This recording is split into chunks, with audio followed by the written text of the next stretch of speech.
That's all. Very good point. Shri Asaduddin Owaisi. बहुत बहुत शुक्रिया सर। स्पीकर सर, मैं ये वक्फ तरमीमी बिल की मुखालिफत में खड़ा हुआ हूं। किसी एक शायर ने बड़ा अच्छा कहा था, जब भी ज़मीर और ज़र्फ का सौदा हो दोस्तों, जब भी ज़मीर और ज़र्फ का सौदा हो दोस्तों, कायम रहो हुसैन के इनकार की तरह। सर, ये वक्फ तरमीमी बिल भारत के गयूर मुसलमानों के ईमान पर, इबादत पर एक हमला है।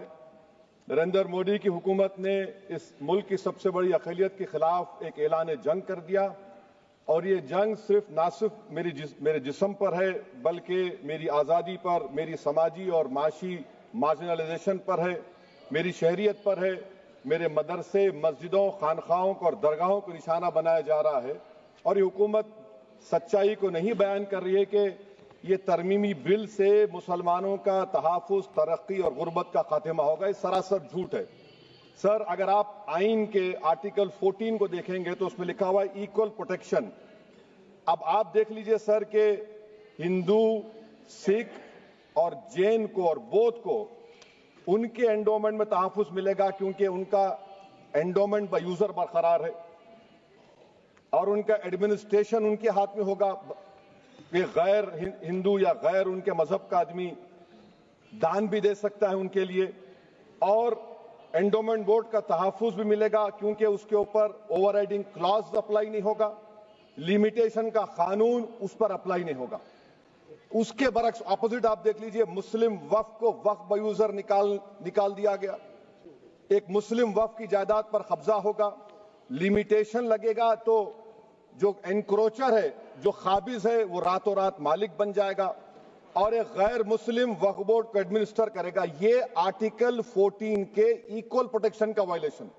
अब आर्टिकल 14 में सर इक्वालिटी बिफोर लॉ भी है, और उसका कैसा वायलेशन हो रहा है कि कोई आर्बिट्ररी स्टेप नहीं ले सकता और कोई भी ऑफिशियल किसी भी तरीके से गलत आर्बिट्ररी फैसला नहीं लेगा। यहां पर आप एक डेजिग्नेटेड ऑफिसर को रखकर वो फैसला लेगा कि ये जायदाद वक्फ की है, गवर्नमेंट की है।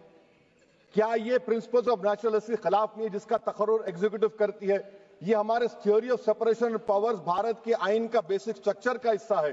क्या इसका वायलेशन नहीं है?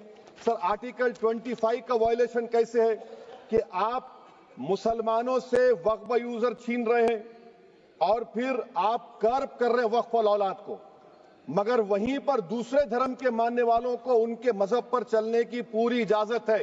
लफ्ज जो आर्टिकल 25 में इस्तेमाल हुआ सर, वो इक्वली एंटाइटल्ड, यहां पर मुसलमानों के इक्वल एंटाइटल्ड नहीं हो रहा। अभी हम गृह मंत्री का, वजीर दाखिला का यहां पर उनका हमने तकरीर सुनी, यहां पर वो ये कहते हैं, वजीर दाखिला, शायद वो कटमुल्ला की जबान ना कह दें, वजीर दाखिला कहने पर वजीर दाखिला ने अपने बयान में कहा कि बोर्ड और काउंसिल जो होगा वो माने वक्फ इस्लाम से अलग है। सर, अगर ये बात सच है आपकी, तो फिर आपको ये कानून बनाने की जरूरत ही नहीं है। आप एक नॉन स्टैट्यूटरी बॉडी बना दीजिए। ये जो कानून बन रहा है ना सर, ये आर्टिकल 26 इसका सोर्स है, और आर्टिकल 26 जब इसका सोर्स है तो आर्टिकल 26 का ABCD क्या कहता है कि रिलीजियस डिनोमिनेशन को अपने मजहब के अफेयर्स खुद चलाना, मूवेबल इमूवेबल प्रॉपर्टी को लेना और एडमिनिस्टर करना। जब हिंदू धर्म को, बौद्ध धर्म को, सिखों को यह राइट दिया गया है, तो आप कैसे मुसलमानों से छीन रहे हैं? तो यह आर्टिकल 26 का ग्रेव वायलेशन है। तो सर, अब वक्फ बाय यूजर का मामला देखिए, मिनिस्टर साहब ने कहा कि एंक्रोचमेंट हो रहा है, 17,000 एंक्रोचमेंट हुए हैं। तो यही नरेंद्र मोदी की हुकूमत ने 2014 में उस वक्त के मंत्री ने एक waqf properties eviction of unauthorised occupants bill को इंट्रोड्यूस किया। आपने विड्रॉ कर लिया 2024 में उसको। क्यों विड्रॉ किया सर आपने? जब आप मान रहे थे कि एंक्रोचमेंट हो रहा है तो आपने बिल को विड्रॉ कर लिया। अच्छा सर, अब वक्फ बाय यूजर को आपने निकाल दिया, माने कंडीशन क्या लगाए कि अगर उसमें डिस्प्यूट होगा और गवर्नमेंट प्रॉपर्टी होगी। सर, डिस्प्यूट तो है। मिसाल के तौर पर मोहिबुल्लाह साहब जिस मस्जिद के इमाम हैं, पार्लियामेंट के सामने मस्जिद है सर, 123 प्रॉपर्टीज में मस्जिद है, डिस्प्यूट चल रहा है।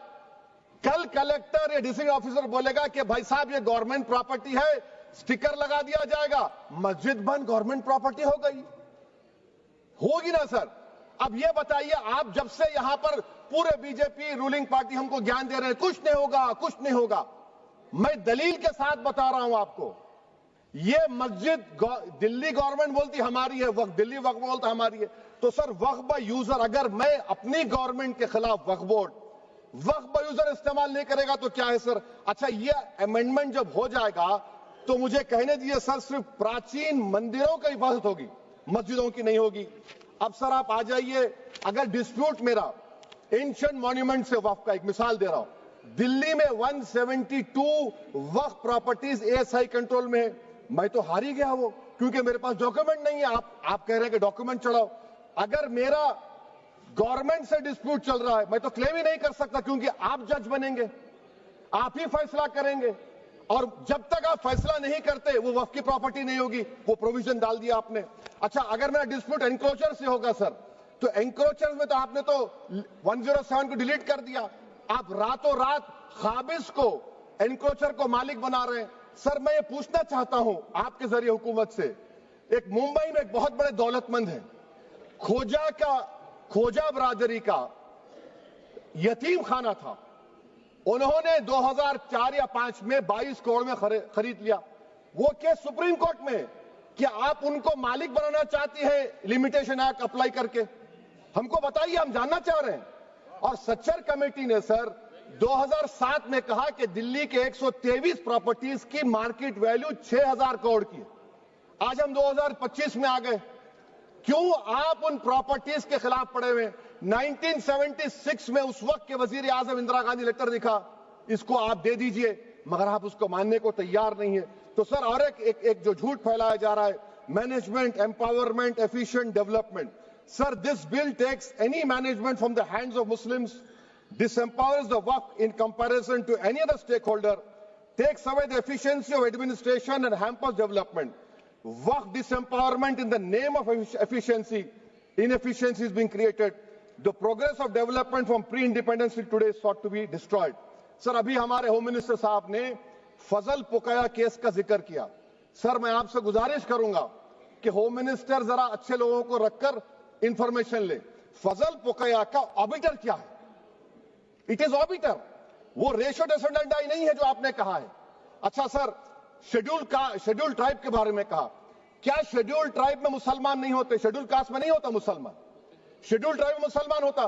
तो क्या आर्टिकल 25 मेरा चला गया, आर्टिकल 26 चला गया, आर्टिकल 14 चला गया, 15 चला गया, 29 चला गया? लक्षद्वीप का एक मुसलमान एमपी है, क्या उसको राइट नहीं है क्योंकि ट्राइबल है? क्या कह रहे हैं आप? इस ऐवान को क्यों गुमराह कर रहे हैं आप शेड्यूल ट्राइब के नाम पर?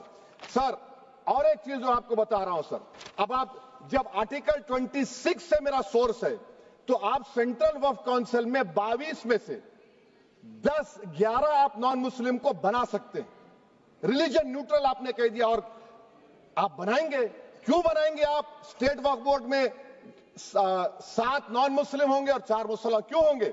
क्योंकि आप लॉ में 95 में डायरेक्ट मैनेजमेंट में ले सकते हैं 5 साल के लिए। आप वक्फ बाय यूजर को आप कलेक्टर डिस्ट्रिक्ट ऑफिसर बोलेगा ये वक्फ की प्रॉपर्टी नहीं है, तो वो वक्फ बोर्ड खामोश बैठ जाएगा, कुछ एक्शन ही नहीं लेगा, क्योंकि वो आपके प्यादे हैं। अच्छा, जब आप नॉमिनेट करेंगे सर मैं मोदी गवर्नमेंट के खिलाफ नो कॉन्फिडेंस ला सकता हूं, मगर वक्फ बोर्ड का चेयरमैन जो नॉमिनेट होगा उसके खिलाफ नो कॉन्फिडेंस नहीं ला सकते, हम बिल्कुल नहीं ला सकते। क्या मजाक है बताइए आप? ये डेमोक्रेसी है। नॉमिनेट भी स्टेट गवर्नमेंट करेगी, वो अगर डिक्टेटर बन जाएगा जैसा आज भारत में हो रहा है तो वो भी नहीं हटेगा। कम से कम यहां पर तो इलेक्शन है, वहां पर तो आप 5 साल झेलते रहो उसको। अच्छा सर, अब ये जो क्लॉज 11 और क्लॉज 9 आप 16AA से देखिए, where the qualification of the members of the board has been limited only to 3 categories contained in 14(1)(c). Intention is very clear that the majority is to be packed with non-Muslims. So who will defend my interests, sir? If I cannot depend on the state waqf board, central waqf council, which are going to comprise non-Muslims, this in itself is a clear violation of Article 26, 14 and 15, sir. अच्छा sir, CO पहले 95 act में था कि word मुस्लिम, आपने गायब कर दिया उसको। अरे आखिर क्यों इतनी नफरत है आपके लफ्ज मुसलमान से? अच्छा फिर क्या कह रहे हैं आप कि ये भी आर्टिकल 26 का वायलेशन है। सब जितने हिंदू धर्म के प्रॉपर्टीज हैं, सिख धर्म के हैं, बौद्ध के हैं और आपके जैन के, वहां पर उन्हीं के मजहब का ऑफिसर होगा। और कहां पर नहीं होगा? वक्फ बोर्ड में। Waqf board is a pure religious institution, इसको समझने की जरूरत है। तो आप ये कर दे रहे हैं सर। अच्छा सर आप देखिए, अब आप आ जाइए ये ट्राइब्यूनल पर। मुझे समझ में नहीं आया सर कि हमारे होम मिनिस्टर वजीर दाखिला ने क्या कह दिया कि 2013 का जो कानून है वो नहीं बनता तो हम नहीं लेके आते। मैं बड़े अदब के साथ उनसे पूछना चाह रहा हूं कि क्या उस वक्त राजनाथ सिंह साहब, अडवाणी साहब, हमारी लेट सुषमा स्वराज, ये बड़े बड़े नेता यहां बैठे थे? आपने यूनानिमस उस कानून को पास करवा दिया। कीर्ति आजाद थे उस वक्त, अब यहां बैठे हैं वो टीएमसी में। तो क्या आप गलत थे या वो गलत थे? हमको बता दीजिए, आप बता दीजिए। क्योंकि अगर अडवाणी आपके लिए बहुत बड़ा नेता है, मेरे लिए नहीं हो सकते, आपके लिए आपने पद्मश्री दिया उनको। मोहतरमा सुषमा स्वराज की जबरदस्त तकारीर का मैं कायल हूं। वो बैठकर उस 2013 को यूनानिमस पास कर दिए। मुझे कंफ्यूजन है कि क्या अमित शाह, नरेंद्र मोदी बड़े हैं या अडवाणी बड़े हैं? आपके लिए आप तय कर लीजिए। अच्छा सर, आपके tribunal sir, railway Clements tribunal, NGT tribunal, income tax, वैसे 14-15 ट्राइब्यूनल, हिंदू एंडोवर का ट्राइब्यूनल, सबका अपील नहीं होती, रिव्यू होता है। गृह मंत्री सरकार कह रही है कि नहीं, रोक दिए, रोक लगा। कैसे रोक लगाते हैं? रिव्यू और अपील में तो फर्क होता है ना सर। आप ही कह रहे हैं कि पूरे कोर्ट्स में बैकलॉग है और आप अपील कर रहे हैं। अच्छा सर, रिटायर्ड डिस्ट्रिक्ट जज 95 में सिटिंग डिस्ट्रिक्ट जज था, जो एडमिनिस्ट्रेटिव कंट्रोल था सीजीआई साहब, उसको निकाल दिए। अच्छा सर, अब आप अभी हमारे मंत्री साहब ने कहा trust, sir Shri Sai Baba trust 2004, वो ये कहता है जो ऑफिसर उसमें काम करता है उसको साई बाबा का डिवोटी होने चाहिए और उसको डिक्लेरेशन लिख के देना पड़ेगा। यहां पर हो रहा तो यहां पर क्यों नहीं हो रहा? अच्छा सर, आप फिर देख लीजिए, ये आपका हो गया सर। हाँ, अब अमित शाह साहब ने सेक्शन 2A के बारे में कहा और उन्होंने इस बात का इकरार कर लिया कि दाऊदी बोहरा के लिए यह बनाया गया है। मगर मैं आपके जरिए से गवर्नमेंट से पूछना चाह रहा हूं, आपने तो उस प्रोवाइजो में दाऊदी बोहरा का नाम ही नहीं लिखा। आपने उनको भी थैंक यू कर दिया, उनका नाम क्यों नहीं लिखा आपने? और सर, और गवर्नमेंट क्या कर रही है? आप मुस्लिम समाज में जो बेकार किस्म के लोग हैं उनको एक रास्ता बना रहे हैं, एग्जिट दिखा रहे हैं कि तुम्हें वक्त से बचना है तो तुम्हें ट्रस्ट बना लो। ये क्या कर रहे हैं सर आप? कम से कम उन दाऊदी बोहरा को आप दे देते। अच्छा sir, clause 3V section 36 clause 18 देख लीजिए। Oral waqf, oral appointment has sought to be discontinued even though it is recognized practice in Islam. Muslim personal law is recognized oral waqf and 1937 Shariat Application Act. Sir आप clause 3(9) पर आ जाइए। 5 साल के लिए मुसलमान। मैं किरण रिजिजू से पूछना चाहता हूं, सर दाढ़ी रखे तो मुसलमान प्रैक्टिसिंग है या क्लीन शेव आपकी तरह है? तो बताइए हमको, प्रैक्टिसिंग क्या होगा? अच्छा, किसी को पकड़ के मॉब लिंच कर दिया और बोले कि JSR का नारा लगाया, और वो JSR का नारा लगाया तो क्या मुसलमान रहेगा? नहीं रहेगा। या फिर देश के प्रधानमंत्री ने कहा था कपड़े देखकर पहचानो, तो क्या कपड़े देखकर आप कह देंगे? अच्छा, अगर कोई क्रिश्चियन हिंदू धर्म कबूल करता है तो क्या वो मंदिर को नहीं दे सकता प्रॉपर्टी? फिर भारत के संविधान में आर्टिकल 300 क्यों है सर? राइट टू इक्वालिटी क्यों है? फ्रीडम ऑफ रिलीजन क्यों है? 5 साल कहां से लाएंगे? अच्छा सर, और एक चीज सर, और एक चीज मैं आपको बोल के खत्म कर दूंगा सर। इस बिल में वक्फ औलाद का सर, इसमें आप देखिए clause 4(3)(2), the creation of waqf al-awlad shall not result in denial of inherent rights to heirs, including women heirs or the waqif or any other right of person. Sir, ये article 25 का violation है, शरीयत application act 37 का violation, article 300A का violation है। अच्छा, हिंदू धर्म में सेल्फ एक्वायर्ड प्रॉपर्टी को एक हिंदू, अब उसके फर्ज के 2 बच्चे हैं, वो एक को अपनी पूरी दौलत दे सकता है, कोई रोक टोक नहीं है। वो कहेगा नहीं मैं घर के बच्चों को नहीं दूंगा, मोहल्ले के गरीब को दे दूंगा, वो भी कोई रोक टोक नहीं है। वहां पर आपको बच्चों की फिक्र नहीं है। जब मैं अपनी प्रॉपर्टी को अल्लाह को मालिक बनाकर दे रहा हूं, आप कह रहे बच्चियों की फिक्र नहीं है। इतनी मोहब्बत आप बिल्किस बानो से दिखा देते तो आपके लिए दुआएं देती आपके लिए। तो सर आप दूसरी बात आप देख लीजिए सर, आखिरी बात कहकर मैं अपनी बात को मुकम्मल कर रहा हूं सर। नहीं खैर मैं मुकम्मल कर रहा हूं, स्पीकर साहब बहुत टाइम दे दिए। सर आप देखिए इसमें अमित शाह साहब बोले कि इतनी प्रॉपर्टीज का कब्जा हुआ, चोरी हुई, ये हुआ। सर क्लास 2652A सेक्शन, अगर कोई प्रॉपर्टी बेचता है 2 साल की सजा थी, आपने क्या कर दिया, उसको 6 महीने कर दिया। नॉन बेलेबल था, आपने बेलेबल कर दिया।